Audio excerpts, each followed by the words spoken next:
바로 시작하겠습니다. 지난번에도 보셨던 건데요. 그 사도행전의 요약적 진술에 따른 구조 중에서 오늘 나눌 내용은 6단계 확장 부분, 마게도냐에서 아가야로, 아시아로 말씀이 이제 전파되는 내용이 되겠습니다. 간단히 본 바울의 2차 전도의 기도인데요. 보시다시피 이제 제 2차 전쟁 시작될 시점에서 바울과 바나바가 다투어 나눠지게 되고 그러면서 이제 바울이 원래 1차에 갔던 배 타고 북으로 가는 여행을 가지 않고 바나바가 그쪽 가게 되고 바울은 위쪽 지방으로 해서 가게 되는 이런 루트고요. 함께 이제 이 여정을 살펴볼 것입니다. 이제 지난주에 살펴봤네요. 2차 여행 초반했으니까 어떻게 나눠졌는지 했고 이제는 그 여행 중에서 주님 말씀대로 성령의 인도하심을 따라 데살로니가로 아까 마게도냐 지역에서 이제 빌립보 지역을 갔고 거기서 이제 다시 데살로니가로 이동하는 17장부터 내용이네요. 제가 선교대에 갔다 왔더니 다시 2차 전쟁 초기로 가고자 하는 생각으로 잠깐 헷갈렸습니다. 죄송합니다. 이제 17장 데살로니가 이야기로부터 시작하겠습니다. 1절에 보니까 그들이라고 나오는데요. 여기서의 그들은 바울과 실라를 말하고 있습니다. 왜냐하면 함께했던 디모데와 누가는 16장 12절과 40절에 의하면 빌립보에 여전히 체류하고 있는 중이었습니다. 그래서 지금 현재 데살로니가에 도착한 멤버는 바울과 실라뿐이었죠. 근데 그들이 도착한 곳으로 데살로니가를 선택하게 된 것은 아마도 이것이 그 당시에 굉장히 중요한 마게도냐 지방의 수도였기도 했고 정치나 경제의 중심이기도 해서 인구도 많았고 그래서 바울과 실라에게는 전략적으로 이곳에 복음을 전하고자 찾아간 것이 아닐까 짐작해 볼 수 있습니다. 그런데 여전히 2절에 보니까 바울이 자기의 관례대로 그들에게 들어가서 하면서 이들이 이제 다시 늘 하던 것처럼 그 안식일에 회당을 찾아가는 모습을 볼 수 있습니다. 그래서 그곳에서 새 안식일에 성경을 강론하였다. 이제 최소 21일이 지날 만큼, 3주가 지날 만큼 곳에 계속 이제 가면서 회당에서 성경을 강론하였죠. 그러면서 복음을 전하고 있었겠죠. 그런데 이 부분을 보면 이 바울은 이방인의 사도로 부르심을 받았다는 것을 본인이 분명히 알고 있고 그곳에 향해 이제 동족인 유대인들에게 전할 때마다 굉장히 많은 핍박을 받고 있었잖아요. 유대인들이 막 쫓아다니면서 방해하고 회방했지만 여전히 그 마음속에는 동족인 이방인들에게도 복음을 들을 수 있는 기회를 주고자 애쓰고 있는 것이 아닐까 이런 생각을 했습니다. 비록 한 번은 이제 화가 나서 나는 이제 이방인에게 가겠다 이렇게 선포한 적도 있었지만 여전히 그 마음속에는 동족을 향한 마음들이 있었어요. 그리고 회당에는 이제 이 유대인만 있었던 것이 아니라 유대교에 입문한 이방인들도 분명히 그 자리에 함께 있었기 때문에 함께 정기적으로 모이는 말씀을 사랑하는 사람들이 모이는 그곳에 가는 것은 정말 좋은 기회였던 것 같습니다. 그래서 꾸준히 이곳에 계속해서 머물렀죠. 그래서 최소 3주 이상을 데살로니가에 머물렀다고 짐작할 수 있는데요. 빌립보서 4장 16절의 말씀에 보니까 이때 빌립보 교회에서 빌립보 교회로부터 2번이나 쓸 것을 공급받았다라고 말하고 있고 데살로니가 2장 9절 말씀을 보면 여기 제가 공유해드린 것처럼 아무에게도 폐를 끼치게 아니하려고 밤낮으로 일하며 복음을 전했다라고 말하고 있어서 그들이 아마 제법 오래 거기에 체류했을 것 같습니다. 3주 이상, 그 이상을 체류했을 것으로 우리가 짐작해 볼 수 있습니다. 그런데 4절 말씀해 보니까 경건한 헬라인의 큰 무리와 적지 않은 귀부인도 권함을 받고 바울과 실라를 따랐다고 기록합니다. 이 데살로니가에도 그리스도의 제자들이 모이는 교회가 시작됐다는 내용인 거죠. 그 교회의 구성원들이 정말 진정 누구였는지는 다 알 수는 없겠지만 짐작하기로는 이 중에 몇 사람들은 5절부터 언급되는 그 야손과 그 형제들이었을 것이고요. 그리고 20장 4절에 바울 일행과 함께 아시아로 떠나는 일행들의 이름들이 쭉 나오는데 거기에 아리스타고와 세군도가 데살로니가 지방 출신 사람인 것을 보면 이들도 이때 바울을 통해서 복음을 듣고 형제가 된 사람들이 아닐까 생각할 수 있습니다. 그런데 이렇게 이제 복음을 듣고 그리스도 앞에 나오는 사람들이 있었던 반면에 여전히 그 반대하는 유대인들도 있었죠. 5절에 보니까 유대인들은 시기하여 저자의 어떤 불량한 사람들을 데리고 때를 지어 성을 소동케 하여, 예. 시기하는 유대인들이 이제 불량배까지 동원하는 이 사건들이 언급되고 있습니다. 그래서 바울과 실라를 이렇게 구체적으로 박해를 하죠. 그리고 나서 이제 바울이 묵고 있었던 야손의 집을 급습하고, 그때는 마침 바울과 실라가 거기 없자 대신 야손과 형제들을 끌고 읍장들 앞에 나아갑니다. 이 야손이란 이름이 로마서 16장 21절에도 등장하는데요. 로마서에서는 야손을 바울의 친척으로 소개하고 있어서 그 바울의 친척 야손과 여기에 야손이 동일 인물인지는 알 수 없습니다. 근데 어쨌든 동명이인일 수도 있고요. 근데 아무튼 이제 바울 대신 이 야손과 형제들이 끌려가는데 이들은 바울을 묻게 해줬고 아마 그리스도인이 되었던 사람일 건데 그들의 제목은 천하를 어지럽게 하는 사람들이다라는 제목이에요. 천하를 어지럽게 하는 자들을 이 사람들이 맞아들었다. 그래서 이들이 다 가이사의 명령을 거역하고 다른 임금 예수를 전한다라고 하면서 로마의 반란을 꾀고 있다는 정치적인 명목으로 고발을 당하게 되죠. 그리고 보석금을 내고서야 이제 풀려 나올 수 있게 됩니다. 아마도 이제 그때 보석금을 내고 풀려날 때 어쩌면 바울 일행을 다시는 데살로니가 도시 안에 들이지 않겠다는 서약도 함께 했을지도 모르겠어요. 왜냐하면 그 10절에 의하면 밤에 형제들이 바울과 실라를 베레아로 보내게 되는데 은밀하게 뒤에 이제 데살로니가 전서에 보면은 2장 18절에 데살로니가에 가고 싶어 하는 사단이 막음으로 가지 못한다라고 바울이 기록을 하고 있거든요. 그래서 어쩌면 이때 정말 그 어떤 서약을 했기 때문에 바울이 데살로니가에 올 수 없게 법적으로 어쩌면 약속 같은 걸 했기 때문에 갈 수 없는, 그래서 그걸 갖다 사탄의 막음이라고 이제 바울이 표현했던 건 아닐까라고 생각해 볼 수도 있고요. 또 다른 표현은 그것이 아니라면 아마 야손과 형제들의 안전을 염려한 사랑 때문에 가지 못하는 것일 수도 있고, 어쨌든 여기 데살로니가에 있었던 이 핍박으로 인해서 바울이 굉장히 원치 않았지만 이 데살로니가 더 있고 싶고 이 형제들을 더 사랑하는 마음으로 머물고 있었지만 어쩔 수 없이 떠날 수밖에 없었던 상황을 이제 뒤에 데살로니가 전서를 보면 더 느껴지는 것 같아요. 그 사랑하는 마음을. 그래서 나중에 그 간절한 마음을 담아서 서신을 직접 작성하고 디모데를 보냈던 것이 아닐까 짐작할 수 있습니다. 다음 지역으로 넘어가겠습니다. 베레아죠. 이제 한밤에 보내게 된 지역이 베레아였는데 11절에 보니까 베레아에 있는 사람들은 데살로니가에 있는 사람보다 더 너그러워서 간절한 마음으로 말씀을 받고 이것이 그런가요? 날마다 성경을 상고함으로 라고 되어 있습니다. 베레아 사람들이 더 너그럽고 간절한 마음으로 말씀을 받는다는 말을 보면 이 말을 들을 땐 저는 이제 예수님의 비유 중에 좋은 밭 있잖아요. 그게 떠오르는 것 같아요. 좋은 밭에 떨어진 씨앗을 그게 그 씨앗은 잘 심기고 잘 자라서 많은 열매를 맺을 수 있는 이 기회가 되는 것처럼 이 좋은 마음으로 말씀을 받은 베레아 사람들은 그 말씀을 날마다 상고한다고 했으니까 그에 따라 믿는 자들이 많이 생겨났겠죠. 그래서 22절에 보니까 그 중에 믿는 자들이 많고, 예. 이 베레아에서도 믿는 자의 무리, 곧 교회가 생겨난 거죠. 그리고 그 중에는 헬라의 귀부인과 남자, 상류사회에 속해 있으면서 사회적 영향력을 가졌던 헬라인들이 적지 않았다는 것이죠. 그리고 사도행전 20장 4절에 언급되는 그 아시아까지 바울의 일행과 함께 가는 베레아 사람으로 브로의 아들 소바더라는 사람이 언급되는데요. 그 사람도 이때 그리스도인이 되었겠죠. 그래서 13절에 보니까 데살로니가에 있던 유대인들이 베레아까지 찾아와서 무리를 움직여 소동하게 한다라고 말해요. 인터넷 찾아보니까 데살로니가에서 베레아까지 거리가 80km나 된대요. 근데 그 80km를 찾아오는 거죠. 그리고 유대인들의 시기와 미움이 얼마나 대단했던지 바울의 사역을 방해하고자 이 먼 거리를 쫓아왔습니다. 전에는 그 불량배들을 소집하더니 이제 먼 거리를 쫓아오고 이 모습, 이 열심 있게 핍박하는 이 모습이 이제 바울의 변화되기 이전의 모습과 굉장히 닮아 있어요. 이 쫓아왔던 유대인들은 아마 바리새인들이 아닐까 싶은데 바리새인들이 이제 열심히 많으니까 바울도 바리새인이잖아요.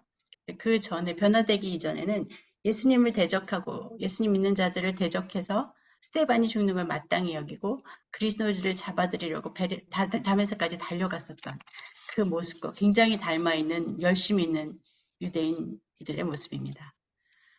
네, 그래서 14절에 베레아의 형제들이 곧 바울을 내보내어 바다까지 가게 하되 실레와 디모데는 아직 거기 머물더라. 데살로니가에서부터 온 유대인들이 선동하는 이 박해 때문에 베레아의 형제들은 바울의 신변을 지켜주고자 바울을 먼저 피신시키게 되죠. 그리고 실라와 디모데는 바울보다는 다소 위험이 적다고 판단되었는지 베레아에 조금 더 체류할 수 있게 됩니다. 그래서 그 새로 그리스도인이 된 베레아 성도들은 이제 잠시 동안이지만 바울 없이 실라와 디모데의 케어를 받는 시간을 가졌겠죠. 어쨌든 바울은 다음 장소로 이동하는데요. 거기가 아덴입니다. 아덴은 현재 예멘의 수도인 아덴이 아니라 현재 그리스의 수도인 아테네를 말하는 건데요. 그 당시 이 이름은 이제 전쟁의 여신 아테네를 기념하기 위해 붙여진 이름이었대요. 그리고 이곳은 헬라 문화의 중심지라는 화려한 명성을 갖고 있는 도시였습니다. 15절에 보니까 바울을 인도하는 사람들이 그를 데리고 아덴까지 이르러 그에게서 실라와 디모데를 자기에게로 속히 오게 하라는 명령을 받고 떠나니라. 16절에 보니까 바울이 아덴에서 그들, 실라와 디모데죠. 실라와 디모데를 기다리다가 그 성에 우상이 가득한 것을 보고 마음에 격분하여 이제 아덴에서 바울이 발견한 것은 우상이 가득한 것이었습니다. 그리고 18절에 보면 또 많은 철학자들이 있었습니다. 그래서 이제 17절에 회당에서는 유대인과 경건한 사람과 또 장터에서는 말마다 만나는 사람들과 이제 바울이 변론을 하는 것이죠. 그래서 바울이 쉬지 않고 변론하며 예수의 부활을 전하였습니다. 그런데 여기 보니까 15절에요. 아까 읽었던 부분에 보면 바울이 자기를 아덴까지 인도해 준 사람들한테 베레오로 돌아간 형제들에게 실라와 디모데를 속히 오게 해달라고 부탁을 했어요. 근데 얼마나 속히 왔는지에 대한 내용은 기록되어 있어요. 기록되어 있지 않아요. 아덴에 이 사람들이 왔었는지 실라와 디모데가 와서 아덴에서 만났는지 안 만났는지는 알 수가 없거든요. 그런데 데살로니가 3장에 기록된 말씀과 또 사도행전 18장 5절의 말씀을 보면 짐작할 수 있는 것은 속히 오긴 온 것 같아요. 그래서 실라와 디모데가 아덴에 있었다라는 내용이 이제 뒤에 데살로니가 전서와 사도행전 18장 5절에 살짝 언급이 되면서 짐작할 수 있는 것은 아마 바로 왔었지만 그리고 바로 아까 말했지만 거기서 디모데에게는 데살로니가에 대한 마음을 담은 그 편지를 바울이 작성해서 디모데를 보내게 됐던 것 같고, 실라에게는 또 마게도니아의 교회를 돌아보게 이제 보내는 일이 있었던 것 같아요. 그래서 이들은 나중에 고린도에서 상봉하게 됩니다. 제가 잠깐 거기 데살로니가전서 적어놓은 게 있는데 우리가 참다 못하여 아덴에 머물기 좋게 하고 하면서 우리라는 표현을 써서 그때 바울이 신라와 함께 있었던 내용이 나오고 뒷부분에 디모데를 보내노니 하면서 데살로니가로 편지를 들고 보내는 내용이 기록되어 있죠. 그리고 사도행전 18장 5절에는 실라와 디모데가 마게도냐로부터 내려온다라는 것을 봤을 때 아덴에서 이들이 잠깐 상봉을 한 것으로 짐작할 수 있습니다. 자, 18절로 넘어갈게요. 어떤 에피크로스와 스토아의 철학자들도 바울과 장론할세. 이제 새로운 철학사정에 이게 열려 있었던 늘 궁금해하던 아덴 사람들이 이제 바울을 붙들어서 아레오바고에 세웁니다. 아레오바고는 문자적으로는 법정이라는 뜻을 가지고 있는데요. 아덴 사람들이 이제 바울을 붙들어 이곳에 세워서 어떤 공적인 집회를 가지려고 했던 것 같아요. 이 말장이가 도대체 너가 말하는 이 새로운 가르침이 뭐냐 하면서 바울에게 새로운 철학사상을 듣고자 했던 것 같습니다. 제가 이 부분에 대해서 약간 이 헬라 철학적 사고와 바울의 설교의 차이점을 한번 이렇게 정리를 해봤는데요. 이 아덴 사람들은 굉장히 끝없는 것들을, 새로운 것들을 찾아다녔고, 새로운 것을 찾았을 때는 또 금방 식상해버렸다고 해요. 그래서 그들이 어떤 의도였던 간에 바울은 이제 그 기회를 붙잡아서 이제 설교를 하게 됩니다. 바울이 딱 서서 23절에 말하는 것은 너희가 알지 못하는 신에게라고 새긴 단도 보았는데, 그런즉 너희가 알지 못하는 그것을 내가 너희에게 알게 하리라. 이게 굉장히 좋은 접촉점이었던 것 같아요. 너네가 모르는 걸 내가 말하겠어. 너네가 알지 못하는 신을 섬긴다고 내가 그 신에 대해서 말할 거야 라고 하면서 복음을 전하는 굉장히 중요한 접촉점으로 잡았죠. 그래서 막연한 신관을 가지고 있던 아덴 사람들에게 유일하신 하나님, 그 하나님의 창조와 구속 그리고 부활까지를 전하게 됩니다. 24절에 보니까 우주와 그 가운데 있는 만물을 지으신 하나님께서는 천지의 주제시니라고 말하면서 하나님이 그 헬라의 신화 속에 있는 많은 신들 중에 하나가 아니라 유일하신 분이라는 것. 그리고 그 유일하신 분이 온 세상을 만드신 창조주라는 것을 분명히 전하죠. 그리고 27절에 보니까 이는 사람으로 혹 하나님을 더듬어 찾아 발견하게 하려 하심이라. 이 아덴 사람들은 수많은 신들을 만들고 또 그 신들을 쫓아다녔지만 그 어느 것으로부터도 그 영혼의 갈급함이나 구원의 문제를 해결받지 못하고 있었어요. 그래서 28절 하반절에 보면 너희 시인 중 어떤 사람들의 말과 같이 우리가 그의 소생이라 하니 하면서 바울은 그 아덴 사람들에게 잘 알려진 시인의 이야기를 언급하거든요. 굉장히 이제 바울이 그 구약 성경에만 능통했던 것이 아니라 이런 여러 가지 헬라의 문학 사상 거기에 대한 것도 문화에 대해서도 능통하게 알고 있었구나. 많은 헬라적 지식을 갖고 있었구나라는 걸 알 수 있고요. 그것이 이제 지금 이 순간 아덴 사람들에게 복음을 전하는 데 있어서 굉장히 효과적이었던 것 같아요. 그래서 그 비교를 보면 24절에는 하나님의 한 분이시다라는 걸 분명히 말하고 있고, 또 그 뒷부분 보면, 세상 사람들은 이제 제가 화면을 가리고 있어서, 세상 만물이 이제 아덴 사람들이 믿고 있었던 것은 우연하게 집합됐다. 우리 그 요즘에 많이 들어가는 그 빅뱅 이론이나 막 이런 것. 어쩌다 보니까 이것과 저것이 연합해서 뭐 복잡해지고 막 이렇게 생각했던 그런 사고가 있었는데, 그것이 아니라 분명히 하나님이 세상을 창조하셨다라는 얘기를 말씀하고 창조주가 계시다라는 것이죠. 또 아덴 사람들은 그 약간 자부심을 갖고 있었대요. 모든 사람들은 이제 흙으로 만들어졌겠지만 아덴 사람들은 특별하게 아티카의 본토에서 창조되었고 같은 조상을 오타네요. 지닌 후손이다라고 믿고 있었대요. 근데 그런 자부심에 대해서 인류는 한 분 하나님이 창조하셨다. 그래서 같은 조성을 가진 한 혈통이다라는 것을 바울의 설교에 넣었습니다. 그리고 가장 큰 것은 이제 신이 인간 사회에 관여하지 않는다라는 이런 믿음을 갖고 있었던 것에 대해서 하나님이 모든 인류의 삶을 섭리하신다라는 내용을 28절에 분명히 말하고 있죠. 그리고 우리는 신을 잘 달래줘야 돼. 막 이렇게 생각하고 있는 그 아덴 사람의 생각에 대해서 아니야. 하나님은 천지의 주제셔. 모든 마음을 다스리시는 분이셔. 라고 말하죠. 네. 그래서 30절에 말하길 제가 세 번역을 썼는데요. 이해하기가 쉬워서 이렇게 적었는데 하나님께서는 무지했던 시대에는 눈 감아 주셨지만 이제는 어디에서나 모든 사람에게 회개하라고 명하십니다. 라는 내용을 담습니다. 그리스도께서 오셔서 복음이 진리가 드러난 이 세 세대에는 더 이상 하나님이 눈 감아주시는 것이 아니라 다 보여주셔서 다 드러난 비밀이기 때문에 이제 다 알려졌기 때문에 너희가 회개해야 된다, 돌아와야 된다라고 분명히 말하고 있는 것이죠. 알지 못하던 시대가 아니라 지금은 하나님을 오래 참고 기다리셔서 이제 다 아는 시대. 그분이 오셔서 우리에게 드러나신 시대이다. 그러므로 회개해야 한다. 34절에 보니까 몇 사람이 그를 가까이하여 믿으니 그 중에는 아레오바고의 관리인 디오누시오와 다말이라 하는 여자와 또 다른 사람도 있더라. 아덴에도 그리스도인들이 생겨났다는 이야기죠. 그런데 이제 여기에는 세례를 주었다거나 제자들이 많이 생겨났다라는 말은 없고 그냥 소수의 사람들의 이름만 언급되고 있어요. 앞에 말했던 다른 도시들과 사뭇 다르죠. 그래서 어쩌면 자기 사상과 철학에 가득 찬 아덴 사람들에게 복음이 들어가는 것은 참 쉽지 않았던 일인 것 같습니다.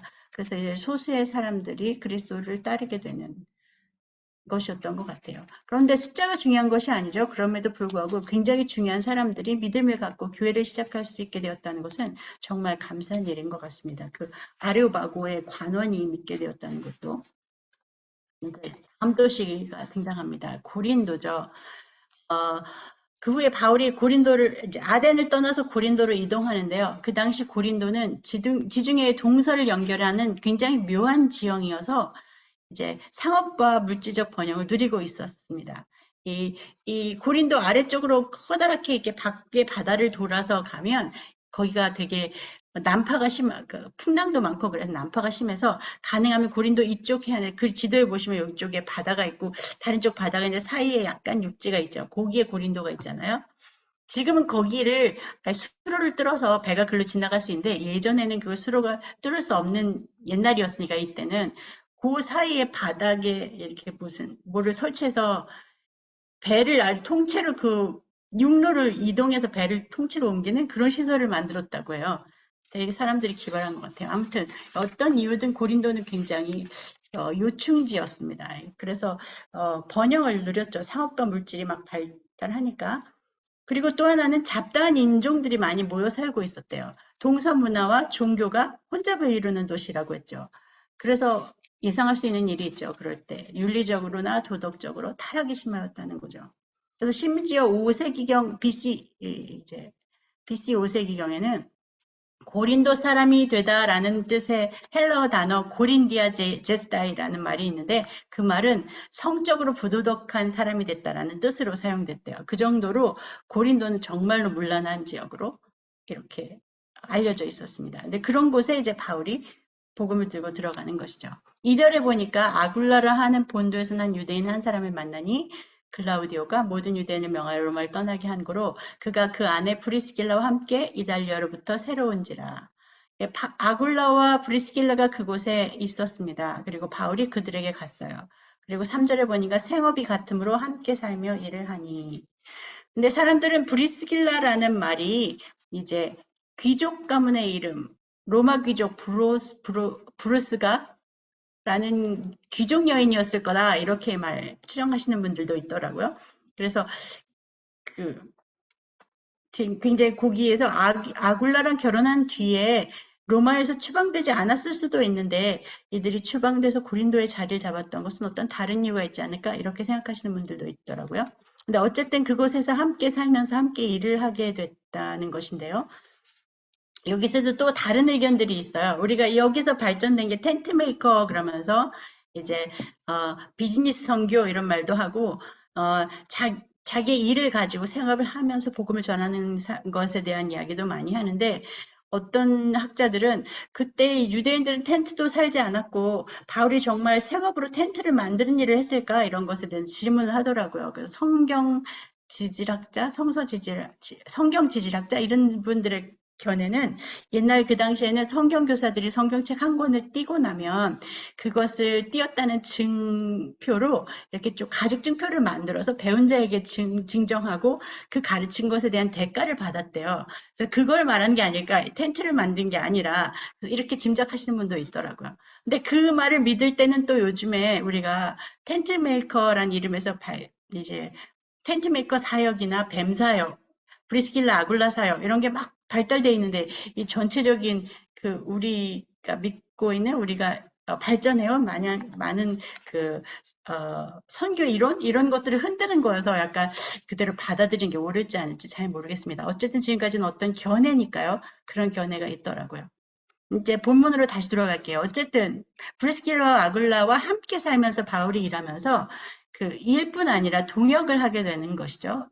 그래서 결국 나중에는 이들도 함께 그 바울의 전도팀에 합류하게 되는데요. 이렇게 함께 살고 있는 그들에게 이제 실라와 디모데도 고린도에 합류하는 내용이 나옵니다. 5절에 보면 실라와 디모데가 마게도냐로부터 내려오매 바울이 하나님의 말씀에 붙잡혀 유대인들에게 예수는 그리스도라 밝히 증언하니. 네. 이때 데살로니가를 다녀온 디모데가 데살로니가 성도들의 소식을 전하게 되죠. 그리고 그들이 환난 가운데서도 기쁨으로 신앙을 지키고 있지만 그리스도의 재림에 관해서는 약간 혼란이 있다라는 얘기를 듣게 되고 바울은 곧바로 그들에게 사랑을 담아서 답장을 쓰게 됩니다. 이제 그리고 그것이 데살로니가 전서라는 걸 우리가 짐작을 할 수 있어요. 그리고 얼마 후에 그리스도의 재림에 관한 바울의 가르침에 대해서 오해해서 혼란에 빠졌다는 소식을 또 듣게 되고 두 번째 서신인 데살로니가 후서도 기록하게 되죠. 그래서 이 내용들이 다 이 고린도에서 작성됐다는 것을 짐작할 수 있습니다. 근데 한편 신라는 빌립보 교회의 소식과 함께 그들이 보낸 헌금도 바울에게 전달한 것을 우리가 짐작할 수 있습니다. 아까 여기 위에 제가 적은 말씀 고린도후서 11장 9절 또 빌립보서 4장 15절 말씀을 보면 그 내용을 짐작할 수 있죠. 이 헌금들 덕분에 바울은 더 이상 생계 걱정 없이 말씀 좀 힘쓸 수 있게 되지 않았을까 싶고요. 이 헌금은 이 바울팀의 필요를 채우는 것뿐 아니라 사실은 예루살렘 교회의 구제 헌금으로 나중에 전달되기도 해요. 그리고 나중에 예루살렘에서 어떤 결례를 행해야 되는데 4명의 비용도 감당해야 되는데 어쨌든 그런 모든 것을 감당하기에 넉넉한 헌금이 아마 이때 전달된 것이 아닐까 짐작할 수 있습니다. 진행해 가겠습니다. 이 바울의 사역이 디모데와 실라가 합쳐지면서 아마 더 박차를 가하게 됐겠죠. 그러나 6절에 보니까 대적들의 비방이 심하였다라고 말하고 회당에선 더 이상 강론을 할 수 없게 됩니다. 그래서 회당 바로 옆에 있던 집, 디도의 집에, 디도 유스도의 집에서 강론하게 돼요. 그리고 아이러니한 것은 그 옆집에서 회당장 그리스도와 그의 온 집안, 그리고 수많은 고린도 사람들이 주님을 영접하고 세례를 받게 됩니다. 네. 디도 유소의 집이 이제 빌립보에 있는 리디아 집처럼 고린도 교회 최초의 집회 장소가 된 것이죠. 그냥 회당장 그리스보, 이 그리스보는 고린도전서 1장 14절에 나는 그리스도와 가이오 외에는 너희 중에 아무에게도 세례를 베푸지 아니한 것을 감사하노니라고 바울이 언급하는데, 바울이 고린도에서 세례를 베푼 몇 사람 중 하나로 언급되는 사람입니다. 그리스도. 네. 그런데 9절에서 11절 말씀, 밤에 주께서 환상 가운데 바울에게 말씀하시죠. 아마 바울은 이 어떤 박해로 약간 고민하였던 것 같아요. 내가 여기 얼마나 오래 있을 수 있을까? 내가 혹시 빨리 서둘러 떠나야 되는 것이 아닐까? 이제 열매들이 생기고 이 정도면 되지 않을까라는 생각도 있었을지 모르겠는데, 주님께서 말씀하시는 거죠. 두려워 말며 침묵하지 말고 말하라. 내가 너와 함께 있음에 어떤 사람도 너를 대적하여 해롭게 할 자가 없을 것이니 이는 이 성 중에 내 백성이 많을 것이라. 이 말씀은 아직 떠날 때가 아니라는 말씀이죠. 이 성 중에 내 백성이 많다. 아직 복음을 받아들여야 할 사람이 더 많다. 네. 근데 흥미로운 것은 이 말씀에는 이제는 박해가 없을 거야. 이제는 너는 평안할 거야. 이런 말씀은 없으세요. 그 말은 이제 박해는 계속될 수 있고 고난도 계속될 수 있다. 그런데 관건은 고난 중에 내가 너와 함께 할 거다라는 거죠. 두려워하지 말라. 네, 내가 너와 함께 있음에라고 말씀하시죠. 그래서 주께서 함께 하셔서 그 고난을, 그 핍박을 극복하게 하시겠다는 약속이었어요. 그리고 그렇게 고난을 통과해야 하는, 굳이 그렇게 통과해야 하는 이유는 이 성중에 아직 내 백성이 많기 때문이다. 아직 내게로 돌아와야 할 자가 많이 남아있기 때문이다. 라는 말씀이었죠. 고린도전서 2장 3절에 보면 바울이 이렇게 말해요. 내가 너희 가운데 거할 때에 약하고 두려워하고 심히 떨었노라. 예. 바울이 굉장히 두려움 가운데 있었던 상황이었던 걸 알 수 있고, 그 두려움 속에서 주님이 말씀하신 것이 얼마나 힘이 되었는지도 알 수 있죠. 만약 말씀하지 않으셨다면, 환상 중에 보이지 않으셨다면 바울은 아마 고린도를 쉽게 접고 떠날 수 있었을 것 같아요. 근데 어쨌건 바울은 그 말씀을 의지해서 고린도에 1년 6개월이나 더 머뭅니다. 그러면서 하나님의 말씀을 가르치죠. 그리고 그 결과 많은 유대인과 이방인들이 그리스도의 제자가 됩니다. 12절부터는 그 중에 일어난 핍박 하나가 소개되는데요.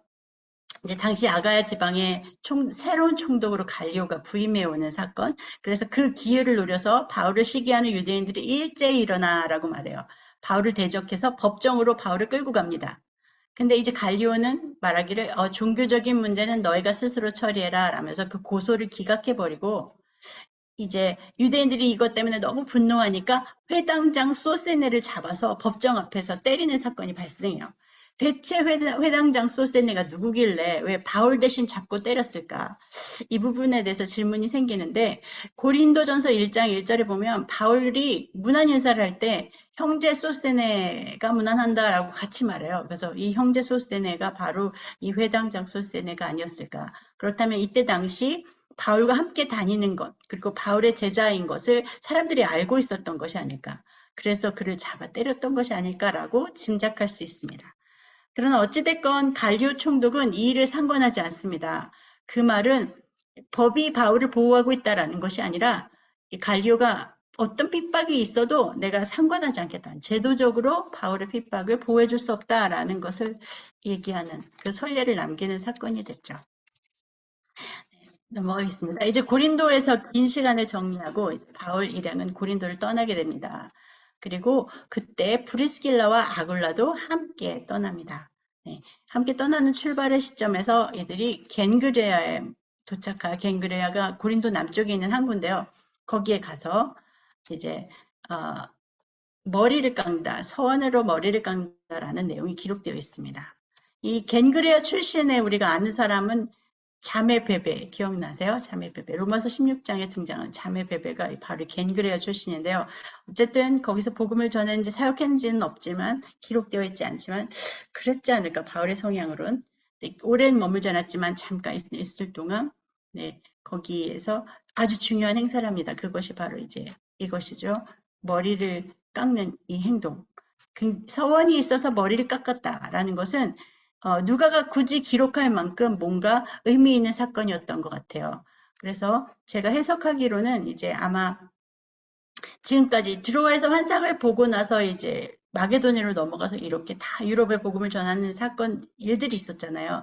이 일들을 잘 마치고 지금 이제 다시 이 지역을 떠나서 아시아로 들어가는 이 상황이기 때문에 어쩌면 재출발의 결단, 각오를 다짐하는 의미일 수도 있고 원래 바울은 아시아의 복음을 먼저 전하기 원했는데 지금 성령의 인도하심을 따라서 유럽에 먼저 복음이 들어갔잖아요. 그리고 다시 아시아로 가게 되는 지금 이 시점에서 다시 아시아를 가게 하신 하나님께 감사하는 의미도 있었을 것이고 다시 성령의 인도를 따르겠다는 결단도 함께 있었을 것 같습니다. 그래서 어쨌든 바울 일행은 소아시아의 항구 도시 에베소로 이동하게 됩니다. 19절에 보니까 에베소에 와서 그들 브리스길라와 아글라를 거기 머물게 하고 라고 되어 있어요. 그래서 이때 브리스길라 아글라가 거기에 머물렀고 에베소에 그 후로 이 브리스길라와 아글라는 최소 4년 이상을 머물렀었던 것 같아요. 왜냐하면 그 후에 나중에 이들이 이제 믿음의 형제들을 대접한 이야기들이 나오고 성경교사 역할을 이제 아굴라를 아볼로를 가르쳤던 이야기도 나오고 고린도전서 16장 19절에 의하면 바울이 서신을 이제 고린도의 친구들에게 서신을 쓸 때에 거기에 고린도의 친구들에게 안부를 전한다라고 하니까 그때까지도 계속 거기 에베소에 머물고 있었던 것을 볼 수 있습니다. 네.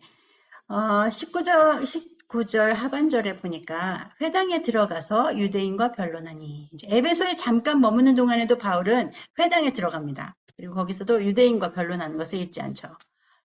그래서 사람들이 그 새로운 복음을 듣게 된 형제들이 이제 더 오래 있기를 바라는 복음에 반응하는 사람들이 있었죠. 그러나 그들과 아쉬운 작별을 하면서 아직 때가 아닌 것을 알았기 때문에 만일 하느님의 뜻이면 너에게로 돌아오겠다라고 다짐하며 배에 오르게 됩니다. 그래서 22절을 보니까 가이사랴에 상륙하고 왜 굳이 가이사랴로 갔을까? 바로 안디옥 쪽으로 올라갈 수 있었는데 의도가 있었겠죠. 아마 마게도니아에서 오는 헌금들도 있었을 것이고 예루살렘까지 가서 교회의 안부를 묻기 위함이었다고 루가는 기록하고 있습니다. 그때 누구를 만났는지 어떤 일이 있었는지 자세히 알 수 없지만 예루살렘 교회에 그간 2차 여행 동안 하나님께서 이방인에게 하신 놀라운 일들을 나눴을 것이고요. 그리고 예루살렘 성전에 가서 갱그라에서 아마 머리 잘라 했던 그것을 번제로 들었을 가능성도 있다고 그렇게 얘기하더라고요. 그 주석에도. 그러니까 2차 여행의 중심에 이제 이런 것들이 있었는데 예루살렘 인도 일정을 마친 바울과 디모데는 안디옥 교회로 내려갑니다. 그런데 그 2차 여행의 중심 파트너 신라가 있잖아요. 신라는 아마 이때 예루살렘에 남았던 것이 아닐까 짐작할 수 있습니다. 예루살렘이 고향이어서 거기 출신이니까요. 네.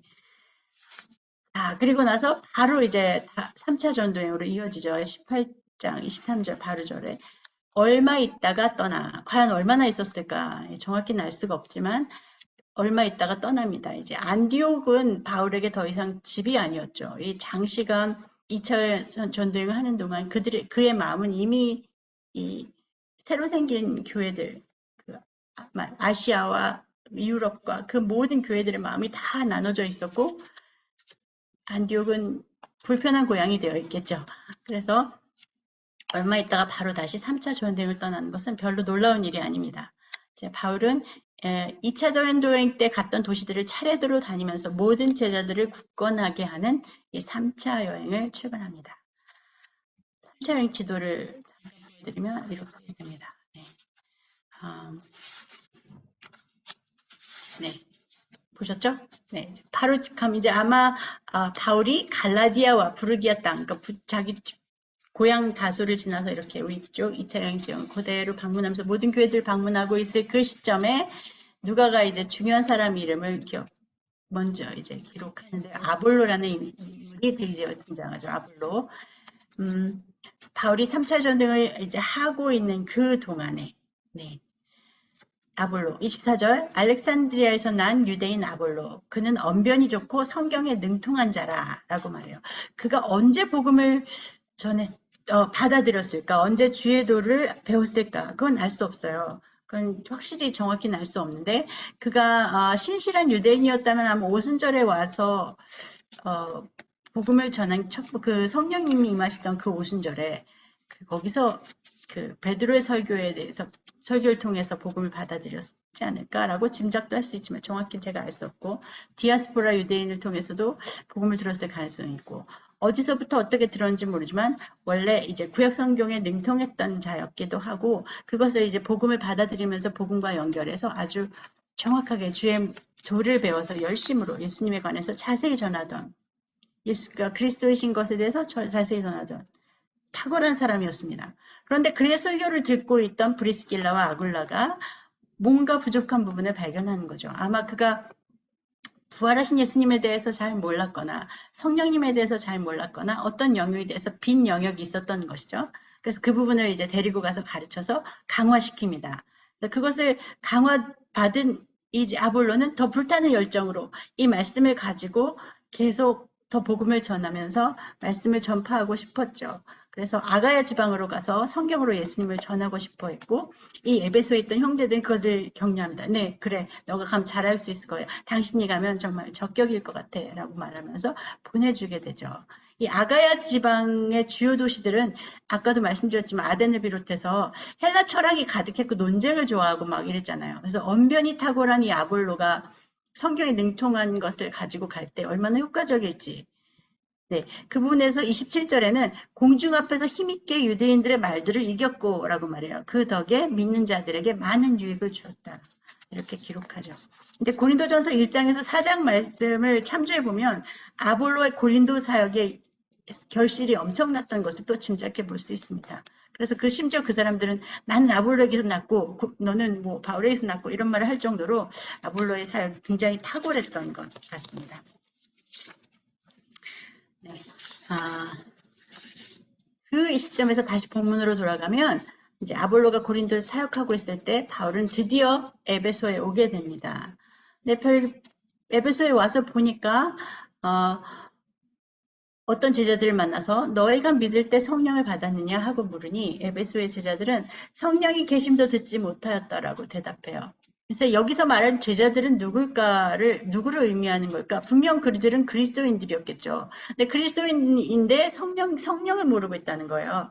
그러면 이 제자들은 브리스길라와 아굴라에게 배운 제자들은 아닌 것 같아요. 왜냐하면 브리스길라와 아굴라가 가르쳤으면 성령을 가르쳤을 텐데 성령을 모를 수가 있었을까? 뭐 어쨌든 이들은 몰랐어요. 바울에게 말하기를 그들은 예수님의 이름으로 세례를 받는 것에 대해서도 잘 몰랐다는 거죠. 이들은 그냥 요한의 세례만 알고 있어요. 이렇게 말하는 거예요. 근데 사실 요한의 세례도 제대로 몰랐던 것 같아요. 왜냐하면 요한이 말하길 내가 세례를 주지만 내 뒤에는 나보다 더 큰 이가 오셔서 그분은 성령으로 세례를 줄 거야 라고 말했기 때문에 요한의 세례를 정말 알고 있었던 사람은 알고 배웠던 제자들이라면 예수님이 오시고 예수님의 성령을 통한 세례에 대해서도 분명히 들었을 것인데 그걸 모른다고 말하죠. 어쨌든 이들에게 바울이 전하고 그 자리에 있던 12사람쯤 되는 제자들이 성령으로 세례를 받게 됩니다. 성령을 받은 이들이 얼마나 더 열정적으로 그 후에 복음 전하는 사역을 했을지는 이제 상상이 가능하죠. 충분히 상상이 가능합니다. 근데 한편 바울은 에베소의 회당에 들어가서 석 달 동안이나 강론하면서 권면을 이어갑니다. 그런데 마음이 굳어서 순종하지 않는 사람들의 비방과 핍박이 여전히 거세죠. 그래서 회당에서 강론을 더 이상 할 수 없고 대신 이제 두란노 소원이라는 장소를 정하여 2년간 날마다 강론하며 제자 삼는 일이 있습니다. 생겨납니다. 여기 보니까 10절에 아시아에 사는 자는 유대인이나 헬라인이나 다 주의 말씀을 듣더라. 예. 바울이 열심으로 사역한 2년 동안에 에베소 교회를 중심으로 그 주변에 많은 교회들이 탄생했다는 것을 짐작할 수 있어요. 골로새 교회, 라오디게 교회, 요한계시록에 등장하는 그 소아시아 지역의 교회들도 다 이 바울의 이 사역의 영향을 받아서 시작된 교회들이 아닐까를 짐작할 수 있는 것이죠. 복음이 굉장히 풍성하게 확장되고 있다는 것입니다. 그리고 또 성령이 주도하시는 놀라운 능력들도 바울의 손을 통해 일어났습니다. 심지어 바울의 손수건이나 앞치마를 가져다가 병든 사람한테 얹으면 병도 귀신도 떠나갔다고 누가는 기록하고 있습니다. 이 미순과 주술이 범람하는 도시였거든요, 에베소가. 근데 그 도시에서 귀신을 쫓고, 그러니까 성령의 능력이 축사와 치유 사역으로 드러나는 그 특별한 일이 에베소에는 더더욱 필요했던 것 같아요. 그래서 그런 어떤 놀라운 일들이 굉장히 많이 일어났죠. 그래서 심지어 이제 그런 일이 일어나자 그 바울의 이름을 빙자해서 예수님의 이름을 사용해서 그렇게 축사하던 사람들이 생겨났고요. 그 중에 이제 여기 보니까 어떤 제가 그 슬라이드를 안 만들었나요? 슬라이드를 안 만들었나요? 죄송합니다. 슬라이드를 안 만들었어요. 네. 그래서 이제 유대의 한 제사장 스게와 발음이 어려운데 스게와의 7 아들들이 이 일을 흉내내다가 악귀에게 당하는 내용이 나오죠. 네. 참 신기한 건 제사장의 아들들인데 어떻게 이런 행동을 했을까? 네. 능력이 없는 축사 사역, 다른 사람의 일을 빙자해서 하는 축사 사역을 해요. 그리고 과연 그 예상대로 이들이 능력이 없었기 때문에 악귀에게 당하죠. 그리고 이 일은 사람들에게 두려움을 주고요. 그 두려워하지만 이 모든 악기를 압도하는 이름이 주님의 이름이구나 라면서 주님의 이름을 또 높이게 되었다고 말하고 있어요. 믿는 자들에게도 아마 큰 영향을 주었던 것 같습니다. 그래서 이런 사건들이 그래서 그들도 더 깊은 회개와 돌이킴으로 나가게 됐죠. 마술을 행하던 자들도 돌이켜서 엄청난 값의 책을 사람들 앞에 불사르기도 했다고요. 그러니까 에베소에 부흥이 일어난 거죠. 근데 이 에베소의 부흥은 소아시아 전역을 뒤덮고 있었던 것입니다. 20절은 이것을 이렇게 요약하죠. 이와 같이 주의 말씀이 힘이 있어 흥왕하여 세력을 얻으니라. 그리고 그 즈음에서 에베소에 한 소동이 일어납니다. 그 복음이 그 부흥이 일어나서 큰 변화와 회개와 그런 일이 일어나니까 우상이 안 팔리는 거예요. 그것 때문에 우상을 만들던 데메드리오가 소동을 일으키게 되죠. 믿는 자들에게는 적지 않은 소동, 회개의 소동이었다면 믿지 않는 자들에게는 생계를 위협받는 소동이 일어난 거죠. 은장색 데메드리오가 그래서 이 일을 합니다. 이 에베소의 부흥으로 돈벌이가 안 되니까. 바울 때문에 우리의 생업이 위협을 받고 있고 아데미의 신전도 무시를 당한다라고 사람을 선동하죠. 사람들은 분노가 가득해서 이제 바울과 같이 다니던 마게도니아 사람 가이오와 아리스다고를 붙들어 연극장으로 달려들어가요. 바울을 못 잡은 거죠. 그래서 이 사실을 알고 바울이 거길 따라 들어가려고 했지만 제자들이 말립니다. 한편 이제 연극장에 모인 사람들은 다 모여들었지만 뭐 때문에 모인지도 모르는 사람들은 모르고 막 이렇게 있었어요. 그때 이제 유대인의 대표라고 알렉산더가 딱 일어나서 말하려고 하니까 순식간에 이제 비유대인들이 반감을 일으키면서 에베소의 아데미어라고 소리치면서 하는 소요가 2시간이나 지속되고 이것 때문에 서기장은 이제 무리를 진정시키고 데메드리오와 직공에게 고발할 것 있으면 정식으로 고소하라 하면서 이 불법 집회를 해소하는 그런 사건이 일어납니다. 이게 이제 19장까지의 말씀입니다. 전 여기까지 강의하고요. 20장은 같이 나누겠습니다. 들어주셔서 감사합니다.